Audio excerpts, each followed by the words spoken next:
The trip to Dubai is based on the RewirED Education Summit that will be held on the 12th to the 14th at the Dubai Expo, which is currently being held in Dubai currently.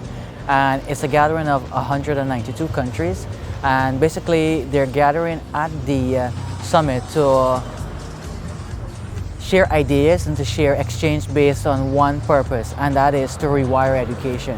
And rewire education for the 21st century has been an interesting conversation because for many countries, those countries that are not so developed, we use something called the traditional based form of education. And even though we are moving ahead with technological advances and we are progressing with all these 21st mode of learning, yet in the education system we are two steps back, not just a step back.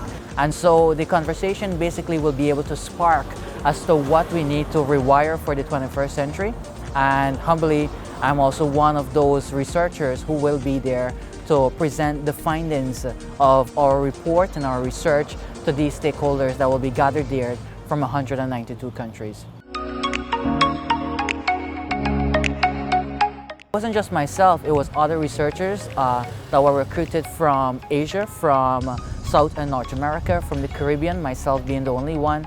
We also had from Europe and other continents. And what happened is that the 10 of us came together and we researched on education.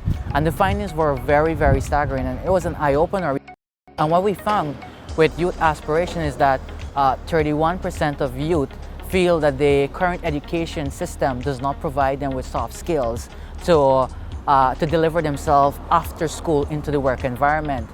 And more so, 53% of them also found that the current educational opportunities are not in alignment with the available work opportunities. And we see that right here in Guyana also.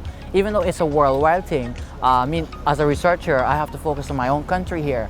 And we see that we have been recruiting various personnel from outside of Guyana because, especially with the emerging oil and gas sector, we simply do not have the human resources.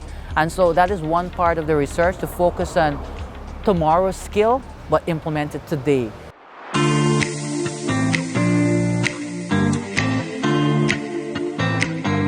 As a Guyanese, I mean, the only thing we would want to do is to bring back something that we can implement here in our country.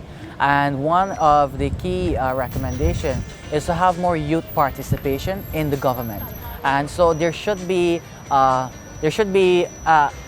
capacity, or a ratio for an amount for young people to be involved within government agencies. Should it be 30%? That is, it's a start. We have to start somewhere though, but we have to have a cap, right? And the thing about it, we just cannot window dress it to make it look good. Oh, we have 2 youth on board and this is what youth represents. No, there should be a capacity to it, a cap. And so when we have that, we're going to see better decision-making policies, and we're going to see decision that reflects what I want, not what we imagine it to be.